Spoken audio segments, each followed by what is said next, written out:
ആത്മീയത സ്വയം വിലയിരുത്തുവാൻ ഒരു പിടി ചോദ്യങ്ങൾ. 1. മറ്റ് എന്തെല്ലാം മുടങ്ങിയാലും പ്രാർത്ഥനയും വചനധ്യാനവും ദിനചര്യയിൽ നിന്നും ഒഴിവാക്കില്ല എന്ന നിർബന്ധമുണ്ടോ? 2. ജീവിതാവശ്യങ്ങൾക്കും ഉല്ലാസത്തിനും മറ്റുമായി ചെലവഴിക്കുന്ന അതേ മനസാന്നിധ്യത്തോടെ ആത്മീയ വിഷയങ്ങൾക്കായി പണം ചെലവഴിക്കുവാൻ ഉത്സാഹമുണ്ടോ? 3. ടോക്കൺ എടുത്ത് വിവിധ ഓഫീസുകളിലും ആശുപത്രി ക്ലിനിക്കുകളിലും മറ്റും കാത്തിരിക്കുമ്പോൾ കാണിക്കുന്ന സംയമനം ആത്മീയ കൂടിവരവുകൾ 10 മിനിറ്റ് നീണ്ടുപോയാൽ കാണുമോ?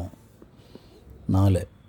അഭിനന്ദനമോ പ്രോത്സാഹനമോ ലഭിച്ചില്ലെങ്കിലും സേവനമായി ചെയ്യുന്ന കാര്യങ്ങൾ വൈമുഖ്യം കൂടാതെ തുടരുമോ?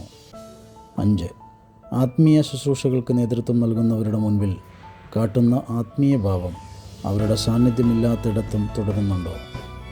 6. മനുഷ്യരാൽ ശ്രദ്ധിക്കപ്പെടുവാനും അംഗീകരിക്കപ്പെടുവാനും അഭിനന്ദിക്കപ്പെടുവാനും ആഗ്രഹിക്കാത്ത ദൈവചിന്തയാണോ ഉള്ളത്? 7. നിത്യത, യേശുവിനോടൊത്തുള്ള ജീവിതം, യേശുക്രിസ്തുവിൻ്റെ മടങ്ങിവരവ് തുടങ്ങിയ കാര്യങ്ങൾ കേൾക്കുമ്പോൾ മറ്റെന്തിനേക്കാളും അധികം സന്തോഷം ഉണ്ടാകാറുണ്ടോ?